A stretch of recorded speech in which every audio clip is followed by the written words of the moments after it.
You know, the hype has been around. Everyone's been talking about this series. Let's bring in Jalen Rose from Los Angeles. You can see he's excited. Jalen, I know you're excited. I know the teams are excited. Give me a little idea of what the vibe is like for tonight's game compared to some of the previous matchups. How about this? So the hype, the buzz, the enthusiasm is one word this year: legitimate. The last couple of years, these two teams, their fan bases, for the Lakers, almost represented history because they didn't make the playoffs the last handful of years. That's why Kobe and LeBron were on the roster. Just think about that. So they got the chance to fall back on their 16 championships. For the Clippers, it was mystery these last handful of years. They changed owners. They now validated themselves. They made the playoffs last year. Now they're both contenders, playing in the same building on a nightly basis, getting a chance to face each other as we tip off the NBA season is going to be great theater in LA. Yeah, think about it. Clippers have really been a co-tenant for their entirety of their rent at the Staples Center. So now they're both really good teams. They enter the season with championship expectations, shortest odds in the Western Conference. And I know it's night one. I don't want to fall to hyperbole, but who is tonight's game more important for? It's more important for the Los Angeles Lakers. Here's why. Their two All-NBA players will be in uniform. LeBron James and Anthony Davis, two of the top 5 players in the NBA. For the Clippers, Paul George is recovering from shoulder surgery. So Kawhi will be there, Lou Williams will be there, but obviously without Paul George, you're the Los Angeles Lakers. This is a game you should expect yourselves to win. And that's what I think the approach is going to be. But I want to also acknowledge something else.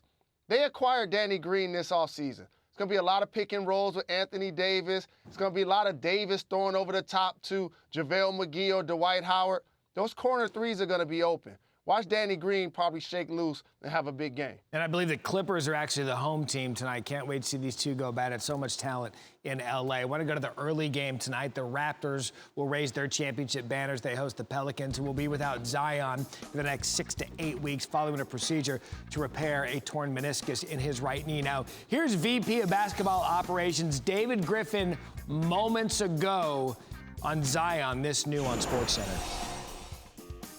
I'm a firm believer that a lot of time these things are blessings in disguise, and you sort of reset the deck now, and he gets to realize what's in front of him, and I think that's a good thing. And I also think from our team's perspective, everybody's really excited about tonight. Being here tonight in their ring night is meaningful to us. We're so young that being part of this process tonight can only help set the level of what it is we're shooting for.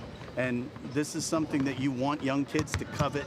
Moments like this, you want young guys to crave. When we had this moment, the team that was watching us, I think, got a lot out of it, and they came back and got their own moment. So this can be a powerful kind of evening, and I know our team's really looking forward to it. All right, the we Griffin's referencing there, of course, he built the Cavaliers championship roster.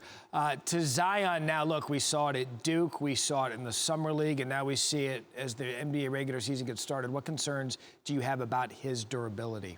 Big time concerns, unfortunately, Matt, and this also dates back to high school as well.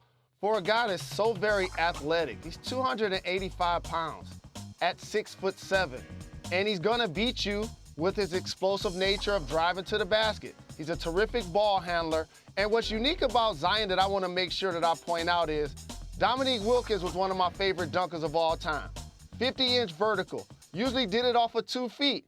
Michael Jordan, really special dunker. Vince Carter, they come to mind.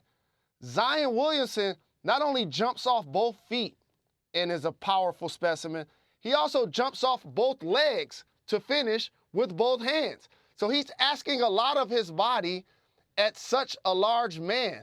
So it's going to be interesting to see how his extremities are going to be able to hold up consistently taking that pounding. But we saw when he was in uniform in the preseason, he just wowed the NBA. And I'm hoping this guy can get back healthy and be a productive player for the Pelicans for a long time. Yeah, that's 285 pounds of protein coming at you when he's healthy.